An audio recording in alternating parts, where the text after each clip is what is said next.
Good morning, everyone, and welcome to day 133 of Wild Writing in the Time of Corona.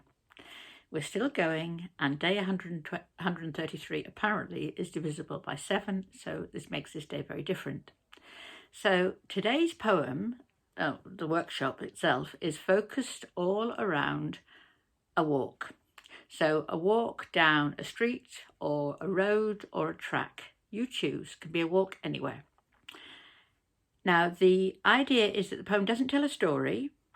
It's going to really be a description of what is seen on the walk. It doesn't necessarily have to be you seeing it, although I suspect it will be. So I'd like you to jot down a few things that I'd like covered in the poem. So the first is, I think it has to be clear what time of day it is, and you might choose that to frame the poem. I think there'll be something about buildings, and there'll be something about what may or may not be happening inside the buildings. And maybe there'll be something about the road or the path that you're actually on. And in the poem, I'd like you to try and use some similes and metaphors, because essentially this is descriptive. And see what comes out from that. So you can be in it if you want to, if that's easier. So today I took myself, that kind of idea of taking yourself for a walk. It could just be you put yourself in the position of being on that road or street or whatever, and it's really what your eyes see, and then your mind creates from that. So that's all it is. So you choose wherever you place yourself. As I say, have the time of day and the buildings reasonably clear. So there will be description of what you can see, but also the poem takes you into territory of what may or may not be happening. Okay, so I'll share with you how I went about this one, because that may possibly help. So I went through a large number of roads that I could have used, that I felt that I knew well enough to use, because quite often we start from what we know, and that's what we write about, the way we write about best. So in the end, I settled on a road that I knew and loved actually for many years.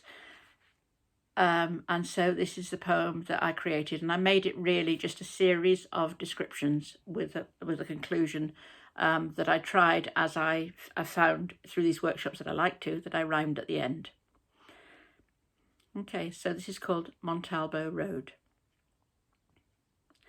Late August evening, and as the sun sinks behind the solitary beech tree, facing windows are painted orange in the depth of the evening light.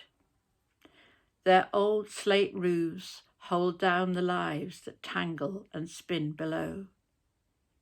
Through open doors, a television mumbles, or hints of supper cooking slip outside. So neat and tidy, eye-bright little gardens, like tablecloths beneath the gaze of the stately stone bays. Grand houses, built a century ago for prosperous merchants, 3 stories high, up into the big northern sky. Spaces to call your own, to love, to cherish, to repaint. On their wide, companionable pavements, the generations tread. Low in the sky now, the sun descends, and I'm lost in the line that all roads lead to, the line between the living and the dead. So, a description of a road I know, with an attempt at the end to suddenly make a bigger connection. So I hope you enjoyed that. I very much look forward to reading what you write about your road or street or path or track or whatever it is.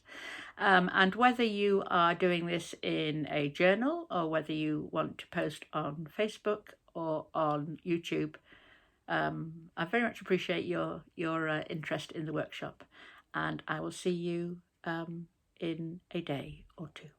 So until then, you take care Best wishes. Bye-bye.